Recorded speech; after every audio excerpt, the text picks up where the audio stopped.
Welcome to Pod Crawlers. I'm Eric. And I'm Kelly.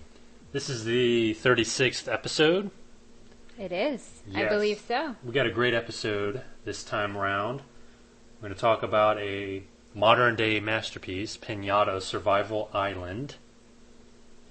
Masterpiece, yeah. A soon-to-be masterpiece, Headless Horseman. The sci-fi original Headless Horseman. Don't forget. I will never forget.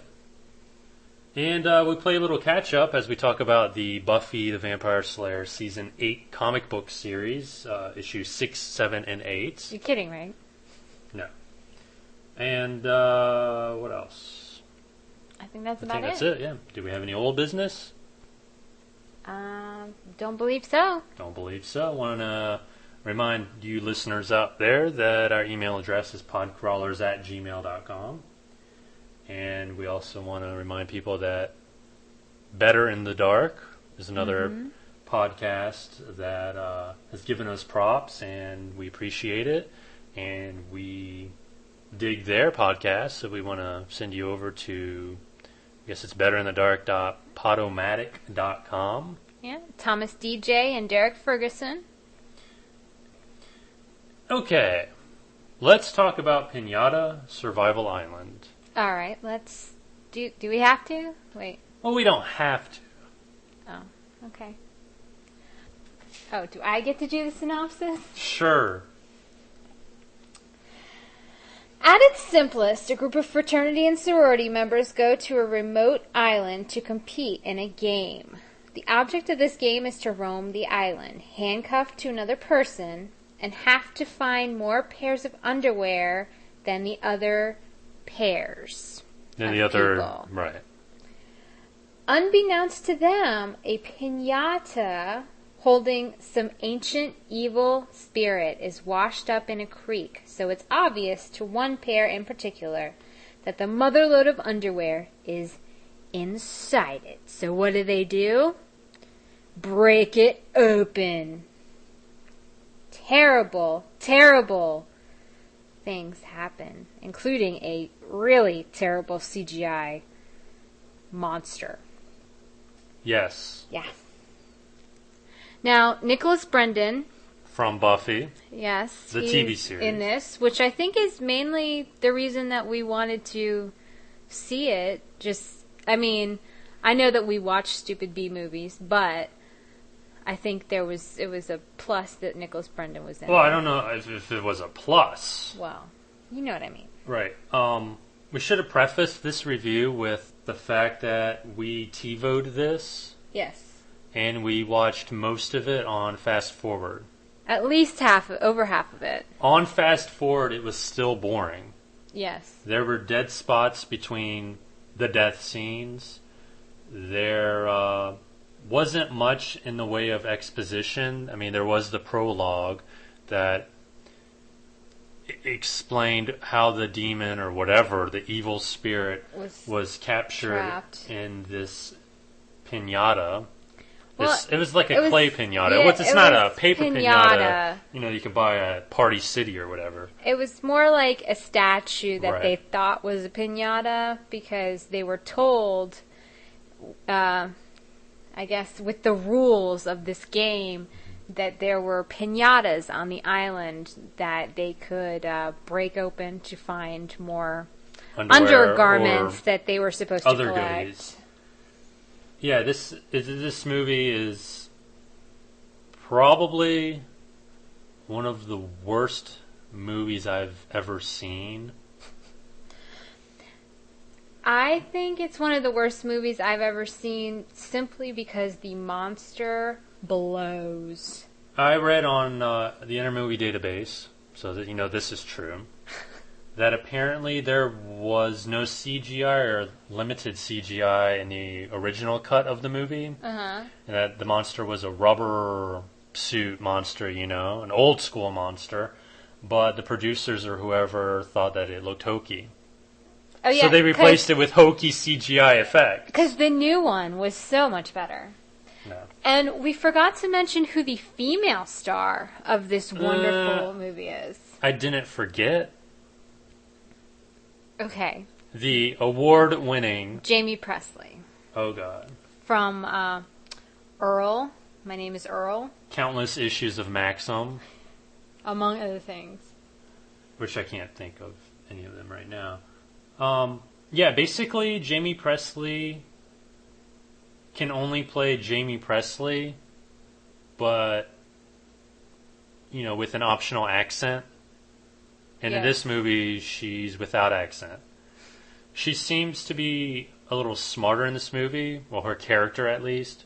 Even though she's a sorority girl, which you would think that, if you want to go with the stereotypes. Right. But, the whole time I was like, that's Jamie Presley. I cannot suspend my disbelief that much. I mean, it's bad enough Nicholas Brendan, who's supposed to be playing a frat boy and just looks like a pudgy old man, is the hero of the movie, but she's the heroine. And it just... too many bad elements make up this piece of trash. Yes. Very bad. Very, very bad. Bad. You people don't understand how bad this movie is. Unless you've seen it. And then you, I assume, would share our beliefs. Yes. Hopefully. Anyway, if you can't tell already, this is not a Podcrawler's recommendation. And I would say this, if you have seen it, and you actually did find some redeeming qualities about it, please email us and enlighten us. Yeah. Podcrawlers@gmail.com. The only thing... Well, I think the movie's only good for one thing, and that's a laugh or two. I mean, the monster... Or 5. Right. The acting, Well, we didn't even really go into the whole prologue, where the scene, the town in the mountains is a miniature model. Yes. Anywho, I had to get that in there. Moving on from a bad movie to a bad movie. Another TiVo treasure from Sci-Fi Channel. Yes. Headless Horseman. We watched this on Fast Forward. Yes. The entire thing except the first maybe 15 minutes and the last 5 minutes. And I just wanted to see who was going to stay alive at the end. And basically we figured who would be alive. And we were correct. Yes. No surprises in this movie. We watched it on Fast Forward, and no problem. We figured out what was going on. Yes. So, very by the numbers. Basically, a group of, I guess, college kids, late teen kids, whatever. They're taking a shortcut to a party through this forest area. They wind up getting a flat tire. And they come across a town which wants to sacrifice them to, I guess, the Headless Horseman? Something. I guess. And so they're trying to survive, and they have help. They have help from a girl their age, I guess. She is, her name's Candy. Yes. And that should say it all. And she looks like Ellie Mae. Even the way she's dressed. She looks like Ellie Mann. True. Richard Mall's in the movie. If you don't know him, he was Bull from Night Court. Among other things. Basically Bull from Night Court. Oh, come on, he was in Night Train to Terror. Yes. 2 segments, baby.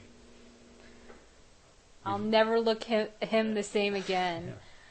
We've yet to do our Night Train to Terror episode. Oh, please. No. That might be the most downloaded episode we ever do. I doubt it.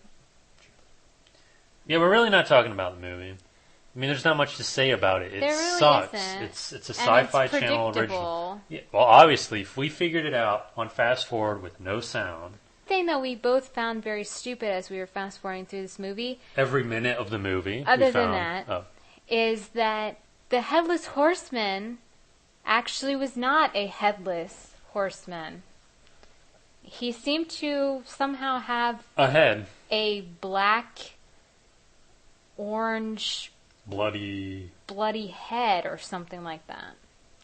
Hello, Headless Horseman? It should have been supposed to fucking be headless. Well, he was headless in the beginning. That's true. But maybe had we watched the movie on regular speed. No. Again, not a Podcrawler's recommendation, actually. Pinata and Headless Horseman. Movie. Yeah. I don't know about you, but I give it a recommendation. I give them a recommendation to avoid. Unless you really, really just want to see stupidness at its finest. Yeah, if you want to waste your time, go ahead. We can't stop you. We can't stop you, and we also can't stop you from reading Buffy, Season 8. Unfortunately. Issues 6, 7, and 8, playing a little bit of catch-up, not that it matters, because nothing really happens in these 3 issues. What do you mean? Basically, Giles tracks down Faith and gives her an assignment. And let me say, I am a fan of Faith, okay? And so I was actually excited when we learned that Faith was going to be involved. But soon. But unfortunately. Your excitement was yeah, quenched by tedium in comic book form. Mm-hmm. Basically, there's a British slayer who is out to kill Buffy. Faith has to go undercover and her stop her. Undercover name, how clever this is Hope. Wow. That's amazing. Yeah. Not much happens. I mean... No. She kind of gets to play My Fair Lady. Yeah. She gets dressed up, gets to put on a new persona, become friends with this other Slayer. Mm-hmm. And then... boring. I don't know if it's just comic books in general or just this comic book, but they are spinning their wheels. They're wasting paper. I mean, these 3 issues could have been condensed easily into 2. What were you going to say? I was just going to say, I think that Joss, if he's going to continue this, he needs to write all the issues. Because I believe this story arc was not written by him at all. No. And I was not a fan of it. And the first couple I thought were pretty decent, and he was involved with those. So I'm not saying he can't have help. I'm just saying, I mean, come on. I am much more impressed by the stuff that he comes up with because they are his characters. And what this brings to mind is an interview Tim Kring, the creator of Heroes, gave in the latest Entertainment Weekly magazine about how he knows Heroes sucks. There are many problems with it, and hopefully they will be fixed. He acknowledges there are problems. I think what Joss needs to do is say, hey, I know there are problems with this series, because any fool can see that there are problems. It's slow-paced. It's boring. There's no magic. No. I mean, Buffy Season 8, and I don't mean magic like spells. I mean a charm to it. Buffy Season 8 should have been a monumental event. It's the continuation of this cult. I don't even want to say it's a cult classic, a mainstream classic series that still has a massive following to this day. Yeah. The magic's not there.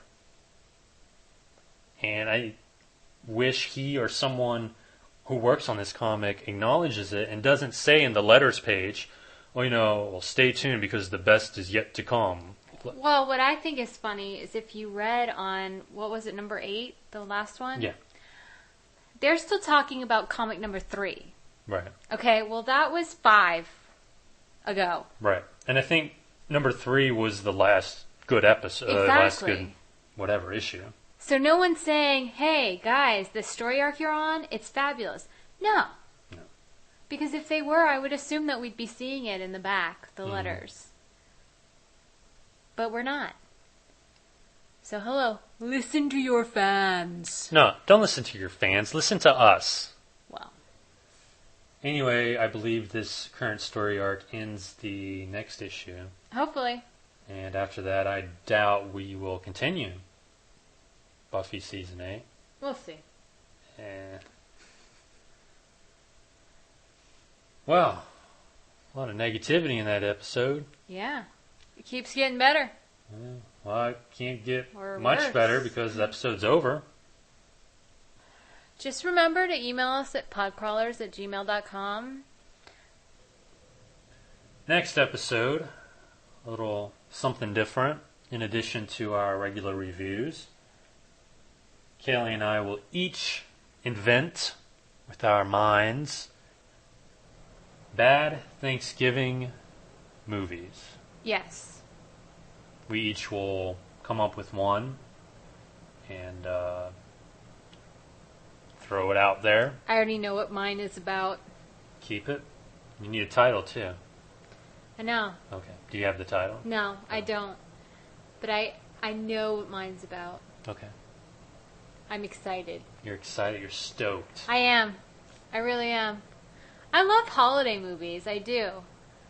Good one. Like, I love scary holiday movies, and I also love, just regular Vanilla. comedy, whatever.